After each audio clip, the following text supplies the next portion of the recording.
à tous, j'espère que vous allez bien. Aujourd'hui, je vous propose une vidéo spéciale attrape-rêve. Ils sont hyper tendance, on les voit partout dans les magasins et pourtant ce ne sont pas des objets récents puisqu'ils sont apparus chez les Amérindiens et auraient la propriété de protéger leurs détenteurs contre les mauvais rêves. On y croit, on n'y croit pas, en tout cas je vous montre aujourd'hui comment les fabriquer. Si vous venez d'arriver sur la chaîne, bienvenue! N'hésitez pas à vous abonner, c'est gratuit, ça nous aide beaucoup et vous serez sûr de ne louper aucune vidéo génialissime. C'est parti, on passe au tuto.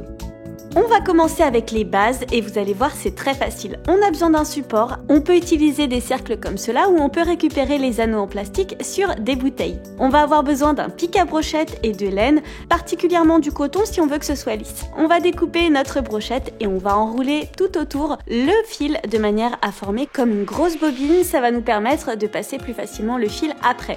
On va attacher l'extrémité du fil au cerceau, on fait un double voire un triple nœud et si on veut que ça tienne bien, on peut mettre du vernis. On va former une boucle et on va passer à travers notre petite bobine. Ensuite c'est simple, on répète la même opération encore et encore à intervalles réguliers jusqu'à revenir à notre point initial. Pour le point initial, on va former la même boucle mais au-dessus de notre première boucle.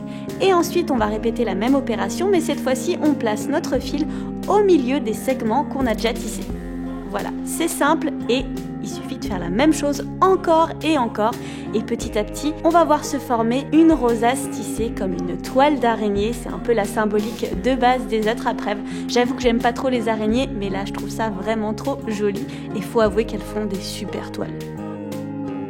On continue à fixer notre fil au milieu de chaque segment et plus ça va et plus ça se resserre, la toile devient intense et compacte et à ce moment-là je vous conseille d'oublier la grosse bobine, d'y aller avec les doigts jusqu'à faire un nœud au centre de la toile.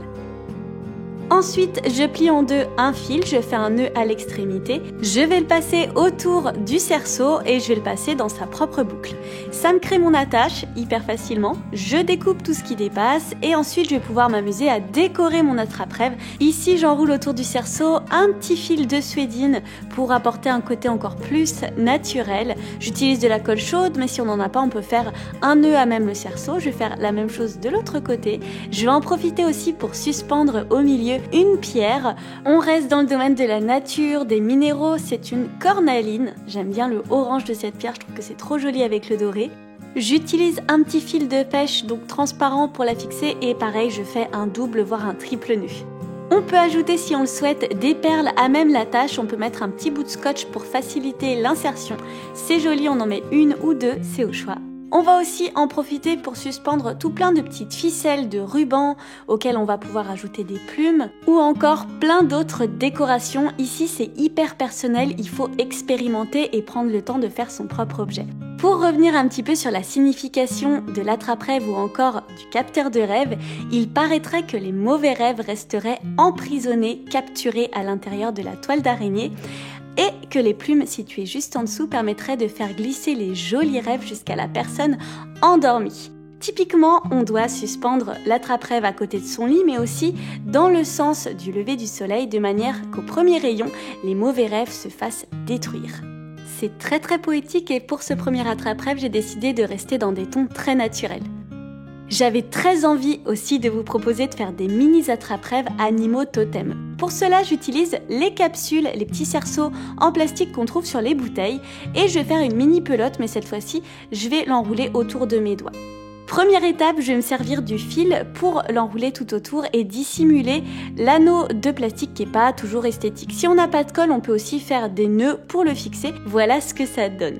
Ensuite, je vais préparer une autre mini pelote pour faire mon tissage. C'est exactement le même tissage que pour la technique numéro 1, mais cette fois-ci en beaucoup plus petit. C'est pour ça qu'il nous faut beaucoup moins de fil aussi. Il faut prendre le temps, cette fois-ci on le fait avec les doigts, sachant qu'il y a moins de fil, ça risque moins de s'emmêler et on peut aussi mettre un petit morceau de scotch pour permettre de plus facilement passer le fil et que ça s'effiloche pas trop au bout.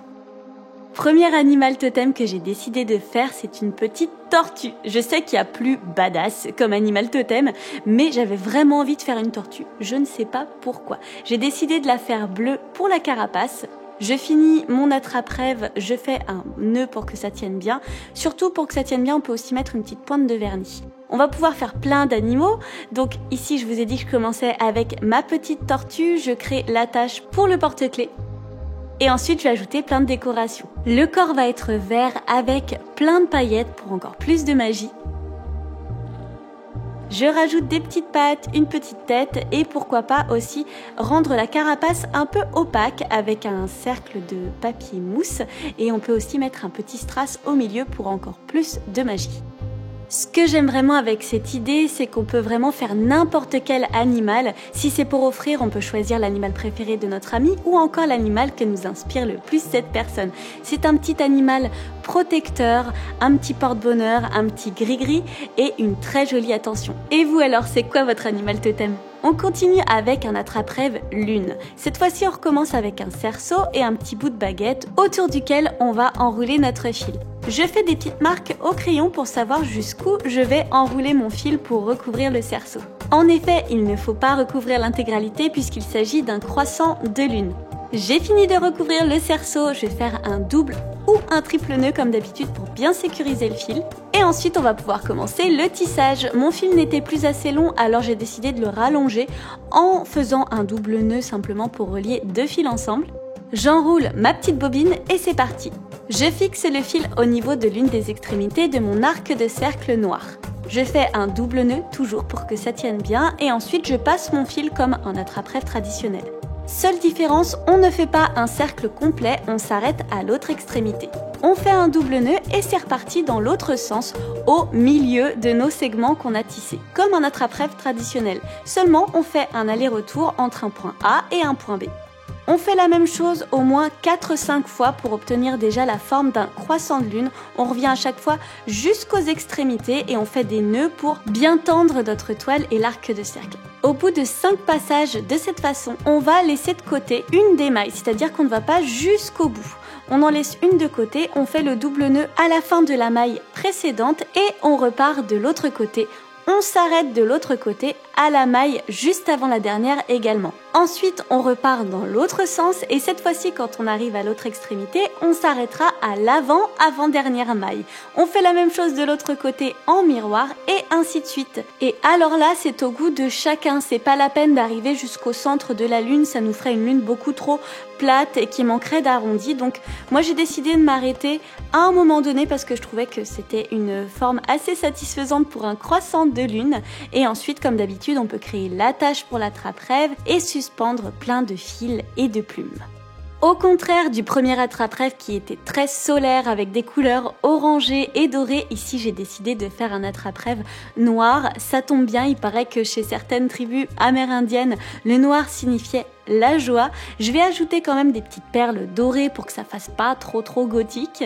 Et ça rappellera aussi le doré du cerceau et bien sûr j'ajoute des plumes et cette fois-ci elles sont noires. Je vais prendre le temps de les coller au fil et je vais enrouler tout autour à l'aide de colle chaude ou encore de colle forte un petit fil noir pour finir de les décorer. Alors celui-là, j'annonce, il est déjà suspendu dans ma chambre et pourquoi pas faire le test des mauvais rêves et des beaux rêves, on verra ce qui reste. Hey, si tu as vu le tuto sur l'espace, ça tombe bien, on va utiliser les petites étoiles en perles qu'on a fabriquées pour les coller sur l'attrape-rêve. On peut aussi les fixer avec un petit fil de pêche. Et voilà un super joli attrape-rêve lune. Et on dirait pas, mais c'est limite encore plus facile que les précédents.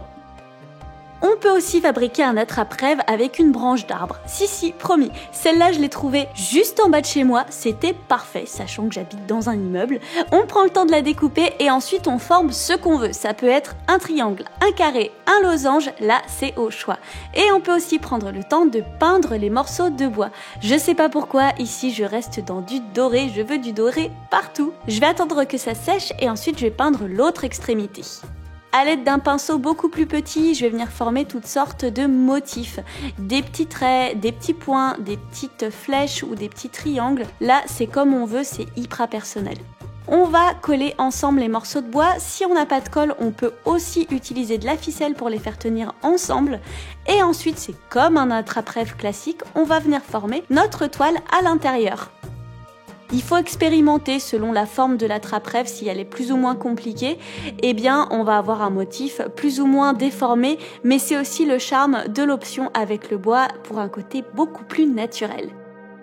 J'ai pris le temps de peindre tout plein de petits morceaux de bois qui me restaient et je vais les suspendre à l'aide de ficelles, de la même manière qu'on a suspendu les plumes.